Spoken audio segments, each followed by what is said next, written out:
రోహిణి అయితే మనోజ్కి కాల్ చేసి నిజమంతా చెప్పేయాలనుకుంటుంది. ఇక ఫోన్ తీయగానే వాళ్ళ ఫ్రెండ్ అయితే ఎవరికి కాల్ చేస్తున్నావు అని చెప్పి అడుగుతుంది. నేను మనోజ్కి కాల్ చేసి నిజం చెప్పేస్తానే అని చెప్పి అంటుంది. ఇక రోహిణి ఫోన్ చేసి హలో మనోజ్ అని చెప్పి అంటూ ఉంటుంది. అంతే మనోజ్ అయితే ఏంటి చెప్పు అని చెప్పి అంటూ ఉంటాడు. నేను నీకు ఒక విషయం చెప్పాలి అని చెప్పి అంటుంది. ఏంటి ఆ విషయం చెప్పు అని చెప్పి మనోజ్ అంటాడు. నేను నీ దగ్గర కొన్ని నిజాలు దాశాను. అవి ఏంటంటే నాకు ఇంతకుముందే పెళ్ళయింది అని చెప్పి అంటుంది. అది విని మనోజ్ అయితే ఒక్కసారిగా షాక్ అయిపోతాడు. ఇక రోహిణి ఇలా అంటుంది, నాకు ఇంతకుముందు పెళ్ళయింది, నా భర్త చనిపోయాడు, నాకు ఒక కొడుకు కూడా ఉన్నాడు. ఇవన్నీ జీర్ణించుకొని పెళ్లిపేటల మీద కూర్చుంటానంటేనే నువ్వు ఇప్పుడు రా అని చెప్పి అంటుంది. అది విని మనోజ్ అయితే ఒక్కసారిగా షాక్ అయిపోతాడు.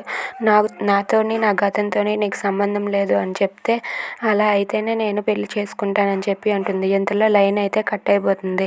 అది చూసి రోహిణి అయితే ఏంటి లైన్ కట్ అయిపోయింది అని చెప్పి అంటుంది. ఇక వాళ్ళ ఫ్రెండ్ అయితే పెళ్ళికి ముందు ఇలాంటి విషయాలు చెప్తే ఏ మగాడైనా జీర్ణించుకోలేడే అని చెప్పి అంటూ ఉంటుంది.